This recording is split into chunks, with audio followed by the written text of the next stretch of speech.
Today's video is brought to you by Spigen SGP, makers of the most badass screen shields on the market. What is going on, guys? Jonathan here with TLD with my review of the iPad mini, and no matter how you look at it, it is a miniature sized iPad. So first and foremost, that means it is rocking a smaller 7.9-inch display, and as a point of reference, here is how it looks sandwiched in between its two brothers. The bigger 9.7-inch 4th generation iPad, and to the left, the smaller 4-inch 5th generation iPod Touch. And as one more point of reference, here is how it looks caught between its two enemies. To the right, the 7-inch Nexus 7, and to the left, the 5.5-inch half phone, half tablet monster, the Galaxy Note 2. Now, as far as the display goes, unfortunately, it is not Retina, so that means it boasts a 1024 by 768 resolution, same as the iPad 1, same as the iPad 2, but it obviously does fall short of the current full-size Retina iPad, as well as the iPhone 5 and the 5th generation iPod Touch. Now, I will say the non-Retina resolution is less noticeable on the iPad mini's smaller screen as opposed to the bigger iPad 2, for example.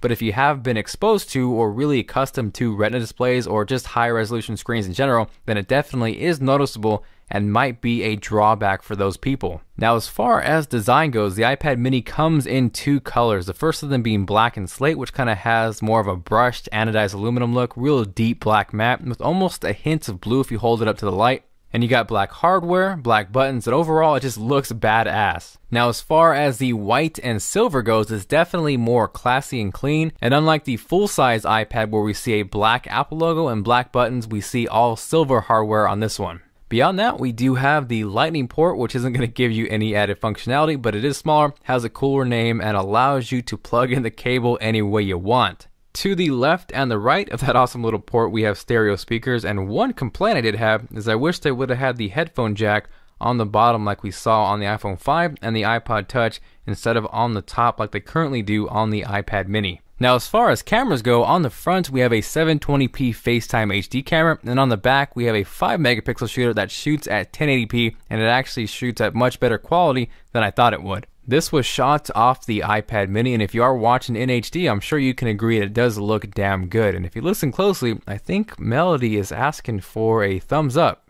Now, in terms of performance, the iPad mini is rocking an A5 chip, which has gotten a lot of flack from people because it's an older processor, but in terms of actual gaming and app loaded and zippiness, it is more than adequate. In terms of sheer raw CPU power, the Nexus 7 is hands down quicker than the iPad mini, but in terms of actual GPU and graphics performance, the iPad mini actually outperforms the Nexus 7 by quite a bit. So I will be the first to point out and note the less than stellar display, but in terms of performance and processing power, the iPad mini is no slouch. Now, additionally, it also does feature Siri, which a lot of you guys have asked, and it runs it perfectly fine. I know you guys have seen tons and tons of demos on that, so I didn't want to run you guys through that and bore you with it.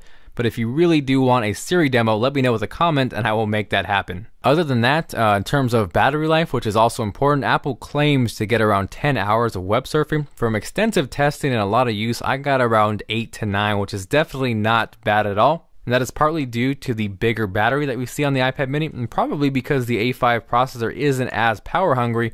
We're going to see great battery life on the iPad mini. Now, in terms of form factor, is it one-handable? Would you recommend it? It's definitely one-handable. It's a little wide for me to call the perfect form factor, just a little bit wide.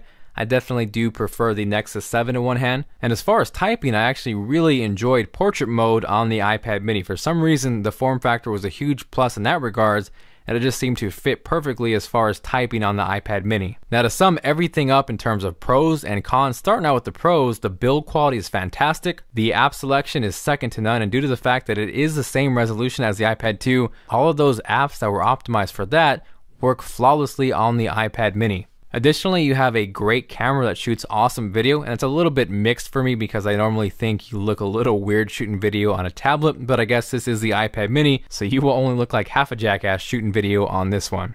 Now, as far as the cons go, this is definitely pricey for what it is. I really would have liked to see Apple price it around $249, maybe $279 the most, So there definitely is that Apple premium. And probably the biggest drawback, if you have been exposed to Retina displays or high resolution screens, like I said, you will notice a difference and it may be a deal breaker for you. Now, me personally, I actually could see myself using this as opposed to the full-size iPad, because between that and a laptop, I would take a laptop all day long. I do like the smaller form factor. The non-Retina really isn't a deal breaker for me, and I do like the fact that I can use this for iOS and then have the flexibility to go Android for my phone and kind of have the best of both worlds. So thank you guys for watching this video. If you did enjoy it and you are feeling like being awesome, make sure to go TLD style on that like button, and huge shout out to SGP for making this video possible. Now, for those of you guys who follow the channel, you know, recently I reviewed the Glass T by SGP and had nothing but good things to say about it. It's been about 4 weeks now, so not only has it been the best screen shield I've ever used,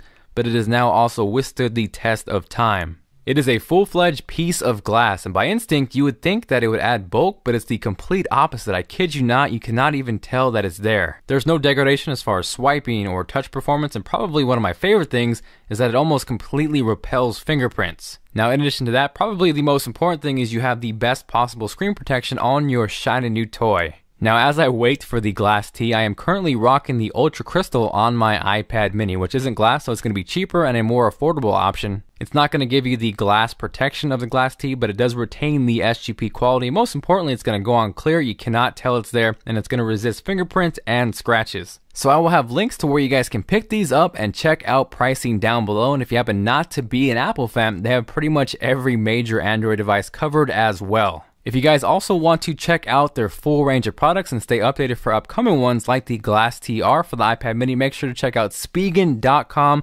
Thank you guys again for watching, and I will see you guys later.